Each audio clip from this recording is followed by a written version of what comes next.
take me back to kind of how you first met Tom and what drew you together in the first place. Well, when I first moved to Calgary, I lived with my sister Julie and Brett. And Brett's brother Wayne Hart lived with Dynamite Kid. And I didn't know that because I was kayfabe. You say Queen's Park in England. But, we weren't let into the business, Julie and I. It was wrestling is a secret society at that time. Everything was kayfabe. So Brett asked me to return the iron. He borrowed to iron your clothes. He's like, oh, take this back to Wayne's. And it was about 7 blocks that he lived away from us. So I took the iron back. And when I knocked on the door, Dynamite Kid answered, and I was just shocked. I was like, oh my God, Dynamite Kid. Because at that time, Dynamite was wrestling Brett. And they were having like cage matches and all over the territory. So, but when I was watching those matches and I was like, I know I'm not supposed to, but that Dynamite Kid, wow, he's like a ping pong ball all over the ring. And he had a pretty sweet little butt on him too. So anyway, so yeah, I didn't think he would even look twice at me. At that time, I was working at a restaurant and trying out everything on the menu. They called me Moose because I got up to about 160 pounds. Okay. And I was like the same. My waist was the same width as Tom's. Because later I tried his pants on. Anyway, that's another story. But so I didn't think he would, want anything to do with me. But I was just so in awe of him, of his wrestling. And I gave him the iron. And I don't know what he thought of me. But I walked home in a daze and I was like, Brett, did you know Dynamite Kid is living with your brother? And he's like, yeah, that's backstab and betrayal. I can't take it or something.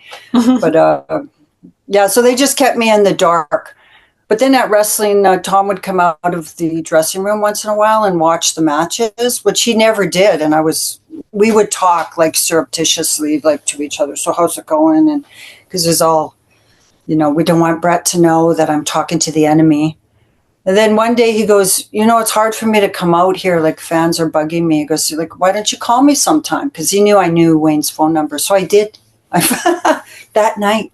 I was like, hi. And he said, hi. And then, I don't know, we were just chit-chatting. Then later on, I was like, I really like you. And he's like, I really like you too. And I go, no, I'm like, no, I really like you. And he goes, I really like you. So it was just like 2 little kids.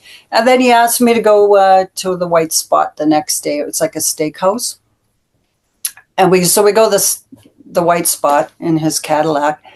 And I order, like, I really wanted to impress him with how well I could order from the menu. So I ordered filet mignon and lobster tail. And I was ordering, and it was like 1:00 in the afternoon because he had to wrestle at 4:00. Oh, gosh. And then he didn't order anything. And I was like, aren't you hungry? And he goes, no, I'm on a strict diet. I'll just have this coffee and water. Later on, I find out he didn't have enough money. Like if he would have ordered something, he wouldn't have had enough money to cover the bill. I was like, oh my God. Well, he did. I didn't know that till like years later. And did you eat all the food? Oh, yeah. Oh, I ate all that food. Oh, then I'm like, and can I have a brandy Alexander? And I'll have... so it was just ridiculous. But, and then he let me drive the car back to Wayne's house.